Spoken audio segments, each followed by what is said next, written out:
Hola chicos, bueno, este es un video que lo hice porque la clase pasada tuve problemas con el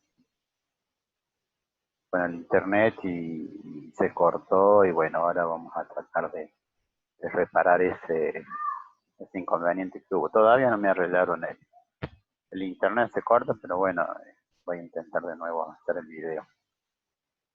Antes que nada, yo les digo que el simulacro está en el aula virtual, así que está a disposición de todos y les di una semana. Sea, desde hoy a las 0 horas hasta y tienen una semana, ¿no?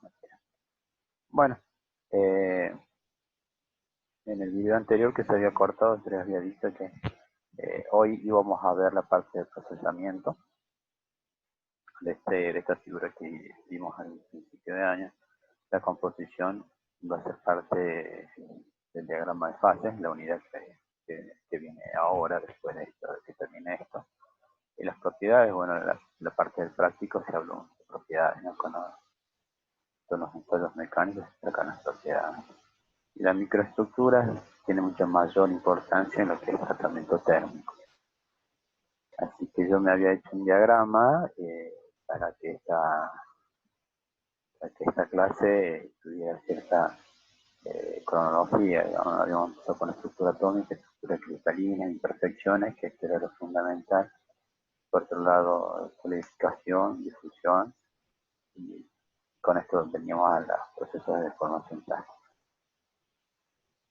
Habíamos hablado bastante, se hizo largo la unidad, así que también hablamos de mecanismos de endurecimiento, que habíamos dicho que eran tres: por tamaño de grano, por solución sólida y por deformación. El tamaño de grano teníamos la ecuación de Halpern. El endurecimiento por solución sólida es, bueno, lo vemos ahora, que se profundiza más cuando veamos diagramas de fase. Y por deformación es lo que estamos viendo ahora en breve. Tenemos los mecanismos de deformación, o sea, cuando hay un átomo que distorsiona toda la red cristalina, o cuando había un conjunto de átomos que distorsionan también la red, ¿no? En este caso, que ustedes están viendo acá, forma una fase distinta a la que ya tenemos alrededor, ¿no? El color rojo es una fase, el color azul otra fase. Y esto era por límite de grado. Y esto era cuando ya había cierta deformación previa, que veía que las dislocaciones se movieran porque había otras dislocaciones que estaban entrando en juego. Esas son tomadas del Askeland, tiene la información de Halpern con ejercicio resuelto, y empezábamos nosotros con este tema hoy. Los procesos de fabricación con el tema de metales son muchos y variados. El primero de todo que vamos a ver conformado hace una distinción entre temperatura de trabajo, pues si trabajar en frío o trabajar en caliente. Cuando digo frío puede ser temperatura ambiente o también temperatura cero, ¿no?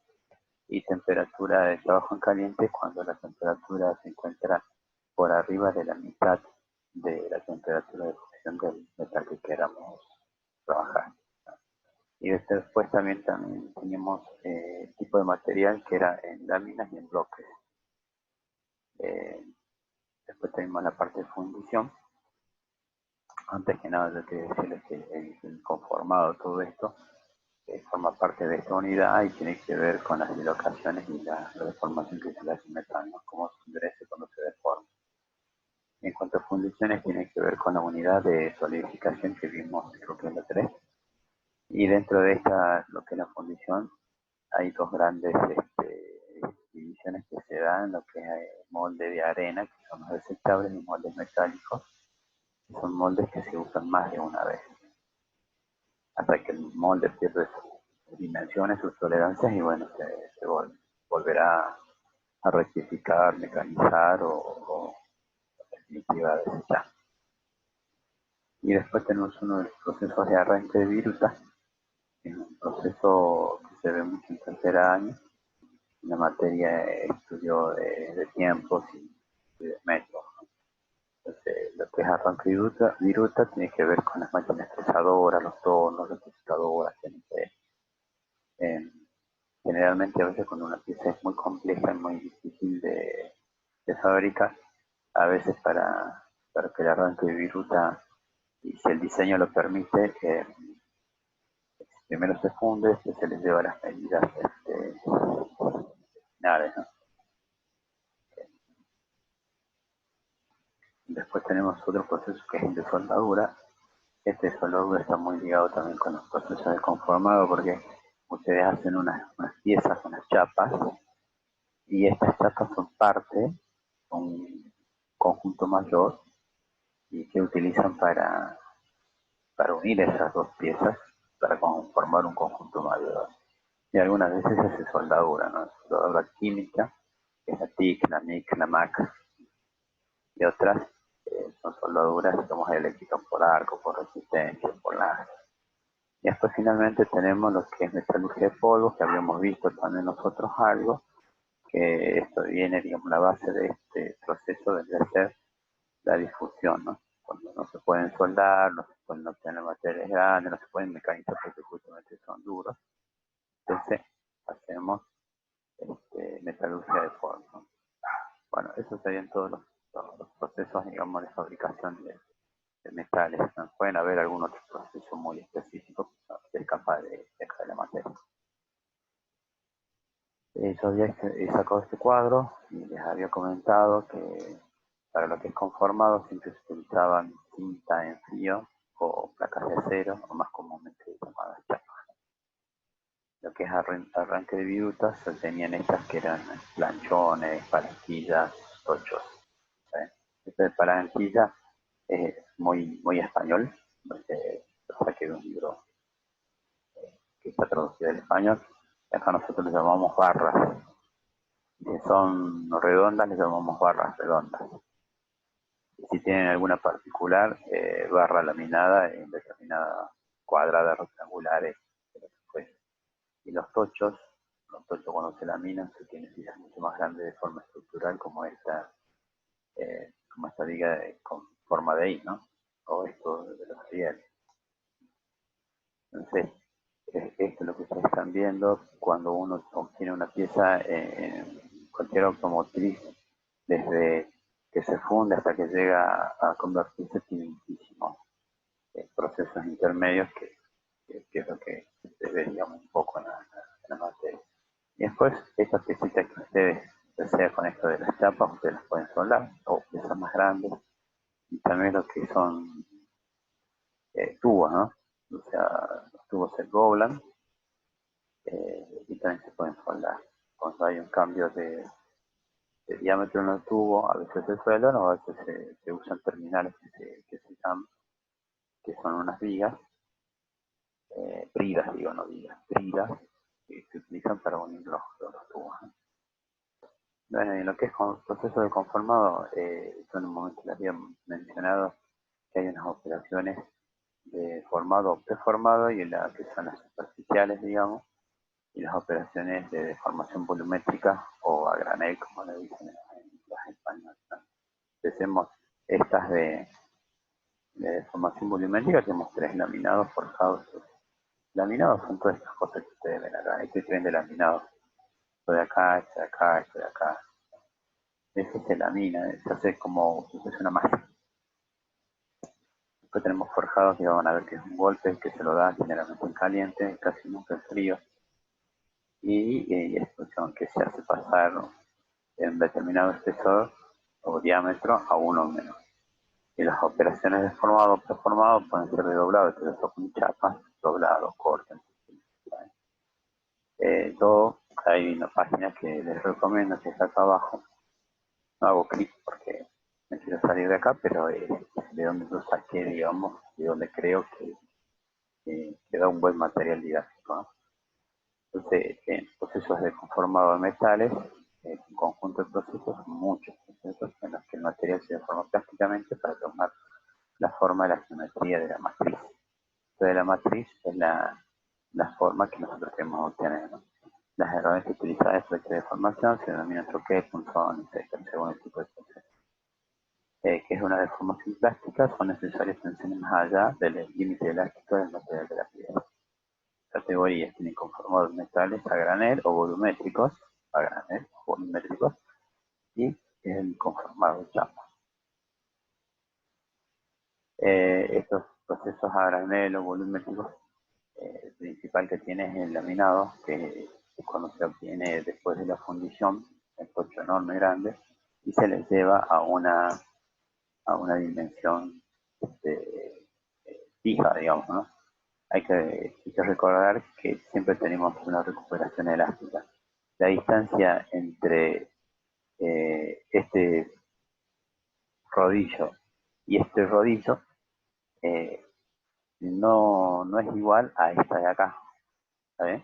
¿Por qué? Porque cuando pasa el metal se comprime, eso quiere decir que hay una deformación plástica y una deformación elástica, y cuando deja de estar presionado por los rodillos, hay una recuperación elástica. La plástica quedó como estaba, pero la elástica se recupera. Entonces, si esta distancia es, imaginemos, 50 milímetros, planchón enorme, un coche enorme, cuando sale, dependiendo del material, no va a tener 50, va a tener 51, por decir algo, ¿no? Entonces, eso es importante que lo tengan en cuenta.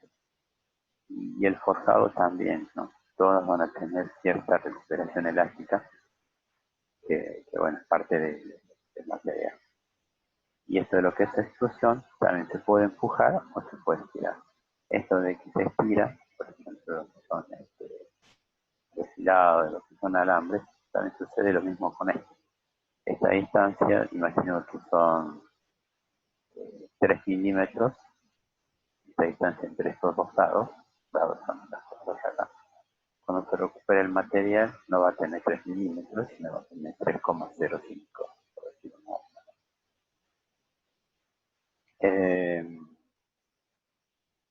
Después, en cuanto a chapas, yo le había dicho que los talleres de chapa en Córdoba hay muchísimas empresas metalmecánicas, y en la mayoría de las cuales a veces trabajan con chapas.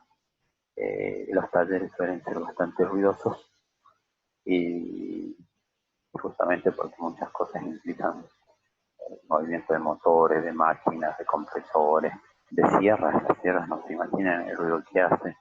Hay mucha gente que cuando va a dar un plegado o algo, después tiene que llevarla a una tolerancia, digamos, que nos dice el plan. Y para ello, si hay una pieza grande, tienen que golpearla con un martillo de goma, le parece gracias al martillo de goma, se golpea con este elemento hasta llevarla a la tolerancia que pide el plano. Lo mismo que esto, yo le había dicho la vez anterior, que en un embutido tan grande no se suele hacer de una sola vez, se pueden hacer en 2, en 3 etapas, y cada etapa involucraba que la chapa se la llevara a un tratamiento térmico llamado de recuperación o de quita de tensiones para volverlas a traer y deformarlas.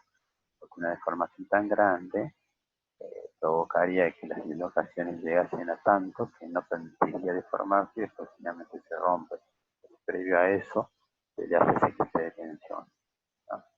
Después lo que es corte también, los cortes en chapas suelen ser bastante bruscos, ¿no? No es que uno que va cortando una chapa lentamente, ¿no?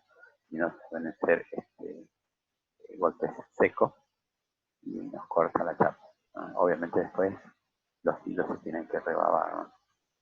Eh, Creo que con estas operaciones se pueden hacer muchísimas piezas, al menos las piezas aeronáuticas, que nosotros en la fábrica trabajamos con aluminio.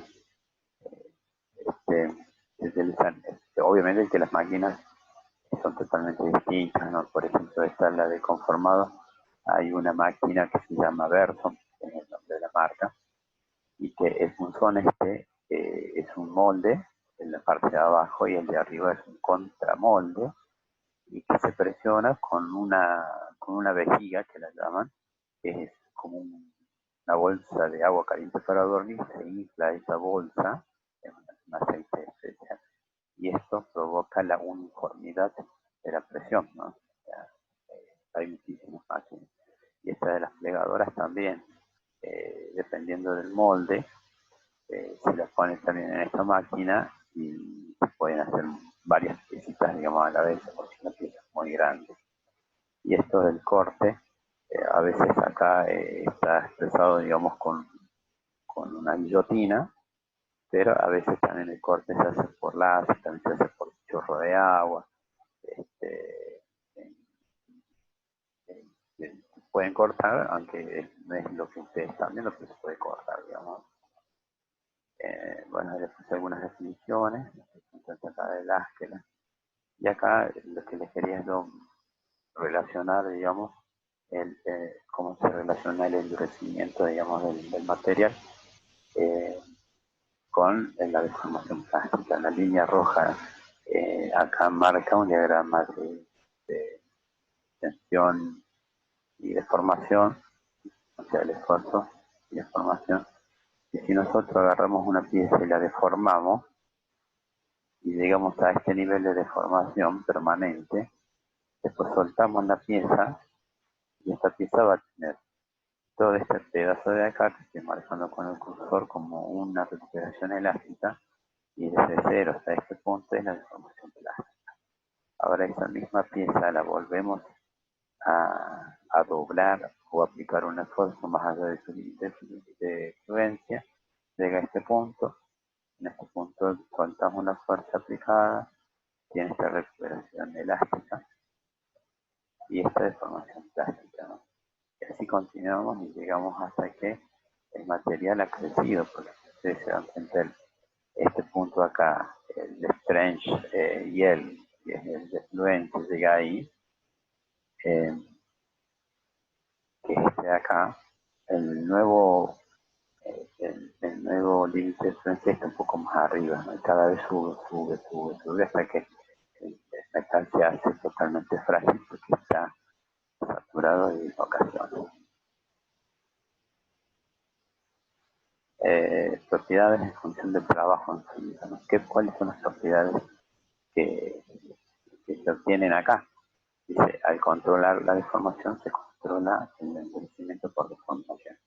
Normalmente se mide la deformación definiendo un porcentaje de trabajo en sí. Y las propiedades que nosotros vemos es la resistencia a la fluencia y la resistencia máxima. Este punto está de la máxima, de la máxima, de la máxima, de la máxima, etc. Entonces, cuando yo deformo algo, ¿qué estoy haciendo? Estoy modificando las propiedades mecánicas. Y en el caso de chapas, también se modifican las propiedades eléctricas. Me refiero a la conductividad. Así que eso también se... para hacer un ejemplo de Askeland, siempre se hace la área original menos la área final sobre la área original. Y como a veces el espesor, el ancho de la pieza no varía, entonces directamente tomamos el espesor final, digo inicial menos el espesor final, sobre el espesor inicial. Acá hay un ejemplo muy sencillo que sale de 1 centímetro y llega a 0,16 centímetros. Se aplica la ecuación, ustedes también nota abajo, me da un valor de 64% y se calcula la tensión. Estas curvas obviamente se hacen previas, ¿no? Y una vez obtenido este valor, el cálculo es el que sabe a cuál es la resistencia de gas. De cualquier manera, a veces una chapita como esta no se la ensaya, digamos, con un ensayo de tracción, sino se usa un ensayo indirecto que puede ser de tomar la conductividad o tomar la dureza, ¿está bien? O ambos. Y con eso uno ya sabe qué resistencia tiene. Después habíamos hablado un poquito acerca del corte de luz, lo que era la microestructura y esfuerzos residuales. Yo les dije que ese residual es bastante importante, dice durante la deformación, al alargarse los granos dentro del metal se forma una microestructura fibrosa. Esto provoca un comportamiento anisotrópico debido a que los granos se alargan en los planos y direcciones que se alinean. En el caso del trifilado provoca una textura fibrosa, en el caso del laminado provoca una textura foliada o laminada. Después les dije los esfuerzos residuales se desarrollan durante la deformación. Una pequeña parte del esfuerzo aplicado queda almacenado en el interior de la estructura en forma de una intrincada red de dislocación. Los esfuerzos residuales aumentan la energía soltante de la estructura. Los esfuerzos residuales no están uniformemente distribuidos en todo el ensanche formado. ¿Qué quería decirle con todo esto? Que cuando una chapa o fundamentalmente chapa o cualquier material que ha sido esforzado más allá de su límite de excelencia tiene una deformación permanente, y esa deformación permanente se debe a que el material se ha deslizado sus planos, digamos, de máxima compactación y se genera un montón de dislocaciones. Estas dislocaciones no son nada más que un almacenamiento de energía.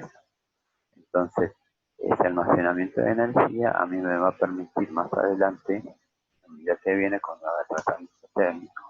Y esos son los puntos principales donde al tener energía y recibir energía externa, van a modificar su estructura interna tratando de llegar a un equilibrio termodinámico, por decirlo así, o atómico, que involucre la más mínima energía, ¿no?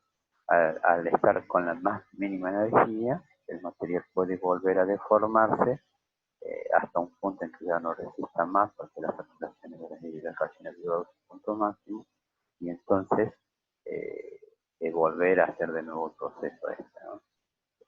¿Qué quería decirle con todo esto de lo que hablé? Es que entre este punto de acá aumentan las dislocaciones, yo a la pizza la llevo a hacer un tratamiento de quite de tensiones, vuelve y puedo seguir manejándome con esta curva. Ahora, si yo no le hago un quite de tensiones, entonces la curva se deforma, se deforma, se deforma, se deforma, hasta que llega acá y ya no aguanta más y se rompe. Obviamente cuando fabricamos algo no queremos romper. Entonces, sobre las tensiones residuales, a mí, los esfuerzos residuales, a mí me importa que lo sepan conceptualmente, que esta es la base para hacer tratamientos intermedios entre las deformaciones plásticas para que estas piezas alcancen las dimensiones muy solicitadas, muy dificultosas de obtener. Entonces se facilita con un tratamiento térmico, por eso se los digo. Por eso me interesaba esto. Ustedes pueden ver acá que el coche tiene unos granos estiaxiales, pero cuando pasa a través de los rodillos o tren de laminación, entonces los granos se alargan, lo cual hace que el material tenga ciertas propiedades distintas en este eje que en este eje transversal, ¿no?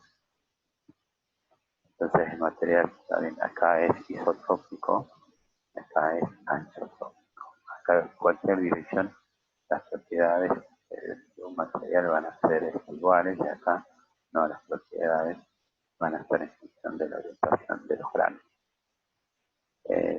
Bueno, eso sería todo.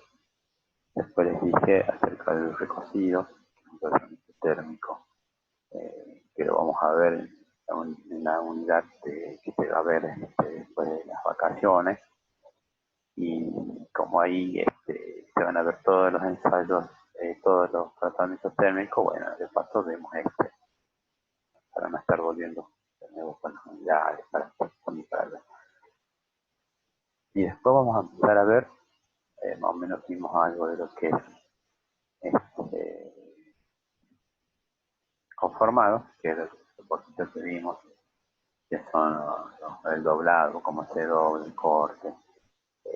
De esto se pueden hacer ejercicios, pero no he visto mucho en el Askelan, así que yo no voy a meterme en algo que no lo trae el Askelan ni el Smith. Entonces, directamente lo dejamos ahí. Pero tengan en cuenta que eso se calcula, ¿no? ¿Qué fuerza necesito yo para cortar o doblar o embutir esta chapa de cobre de tal espesor? Entonces, si tengo corte, obviamente me tengo que remitir a esta. Cuando yo hablo de corte, a esta, que es la resistencia máxima. Cuando hablo de deformado me tengo que remitir a esta, que es la descripción. Si quiero deformar algo, tengo que hacerlo sobre esto y llegar a esta. Entonces, eso nos sirve a veces para hacer ejemplos sencillos de qué resistencia o qué tonelaje tiene que tener una guillotina para cortar una chapa de determinada. Bueno, eso no lo vemos, pero bueno, se lo menciona. Y el otro tema era funciones que sí van a tener que esforzarse ustedes sobre esto, ¿no? Entonces, ¿cómo es el tema de fundiciones? Este proceso de fundiciones, hay que hacer un pequeño repaso de solidificación homogénea, ¿de acuerdo? Las dos curvas, esta que dependía de la superficie y esta que dependía del volumen, que era un radio crítico, ¿no? Que era un embrión, que era un núcleo, y cómo crecía, que habíamos visto la parte de la solidificación heterogénea, que podrían ser las paredes del molde o impurezas que se suministraban a la colada, que era el metal líquido, para que generen, digamos, una disminución de su enfriamiento y así acelerar, digamos, los tiempos de producción y mejorar también la, la estructura de la fundición. También en la página de Láskera, la tercera edición, tienen que hablar un poco también de los problemas que tienen las fundiciones, porque saben que cualquier material que uno levanta a temperatura, en general se expande. Cuando se disminuye la temperatura, el material se contrae. Entonces, esa variación había que estar atentos porque si uno va a diseñar una pieza, tiene que controlar estas variables para que la física no nos juegue en contra, sino que nos juegue a favor.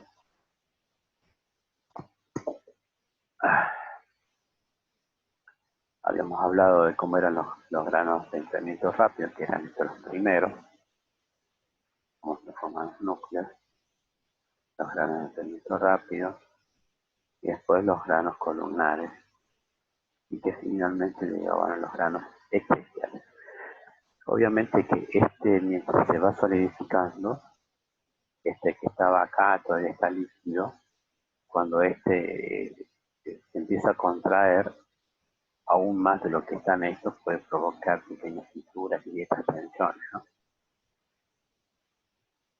Después habíamos hablado un poquito de las dendritas, que también teníamos que ver acerca de cuando, bueno, las dendritas en el caso de las fundiciones de aleaciones siempre hablamos de un metal más otro metal, o tres metales juntos, o cuatro metales, o un metal con varios aliantes que le dan propiedades específicas.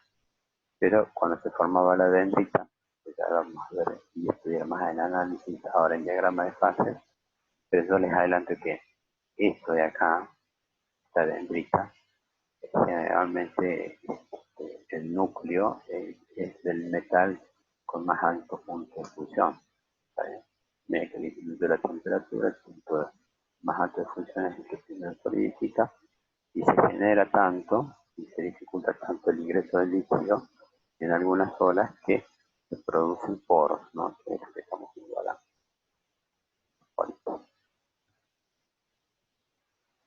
También habíamos hablado levemente de lo que era la fundición de un monocristal, en este eran los álabes, la turbina, que está solicitado a temperaturas elevadas y se diseña un monocristal, porque esto al no tener bordes de granos, no tiene, digamos, esa energía almacenada en los bordes de granos, lo cual hace que el material cuando está solicitado se pueda empezar a romper desde los bordes de grano, ¿no?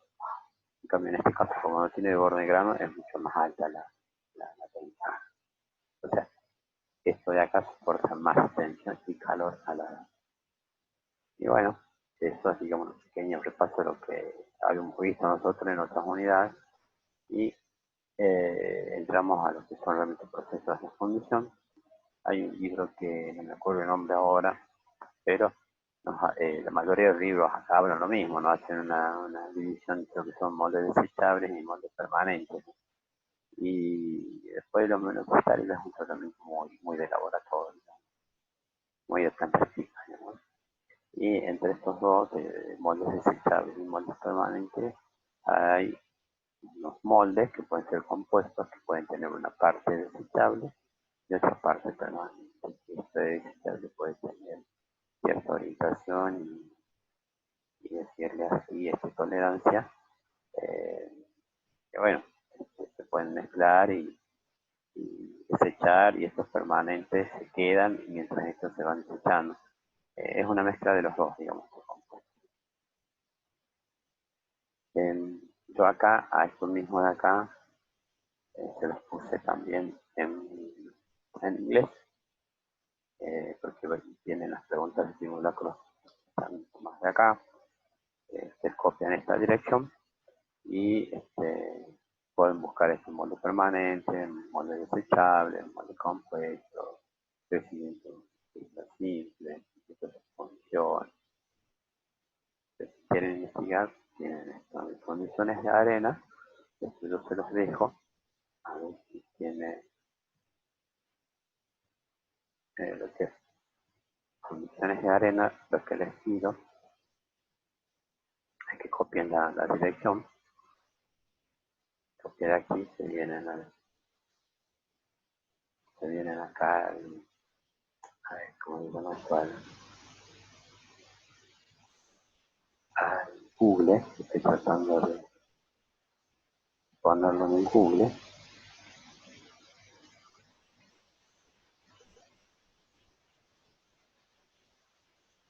no sé por qué no me lo copió,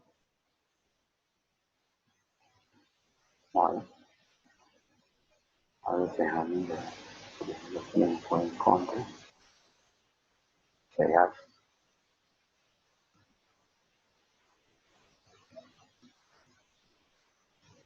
y se vienen a esta página.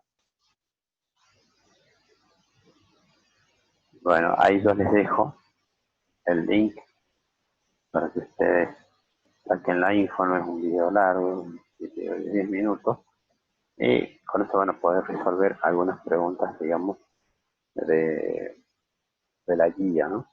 O sea, está bastante fácil porque yo las preguntas las hice escuchando este video. Entonces, una vez que ustedes estén el video, fácilmente van a poder responder la guía. Dicho sea de paso, para el parcial y para el simulacro que ya está en el aula virtual, yo saqué preguntas en la guía. Entonces, volvamos a nuestro. En,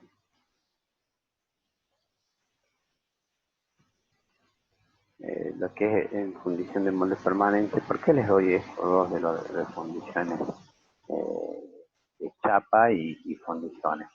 Porque lo que es la parte esta de las pequeñas automotrices y no tan pequeñas, se trabaja mucho con fundición de moldes en arena y moldes permanentes. Y también se trabaja mucho con chapas. Entonces, por lo menos ustedes, si Dios los permite, cuando vayan a pasar a tercer año, van a ver arranque por viruta y ya van a tener prácticamente todos los procesos de fabricación de metales. Y si llegan a agarrar alguna pasantía, por lo menos ya saben algo de esto, ¿no?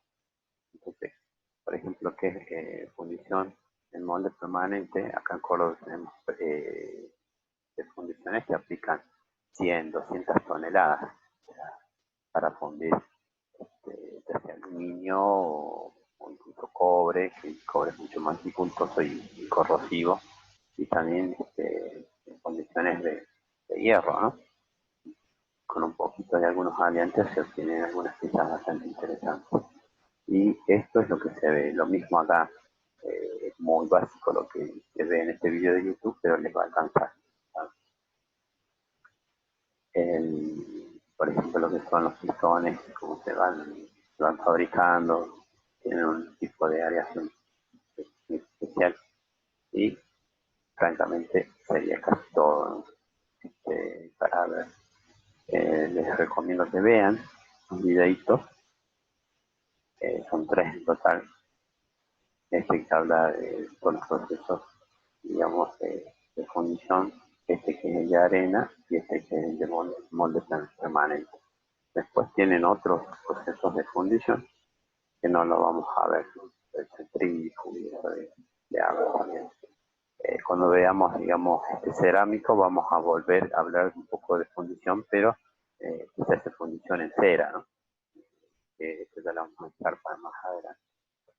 Bueno, queridísimos alumnos y alumnas, me despido. Pido disculpas por el corte de internet, ojalá que no vuelva a ocurrir.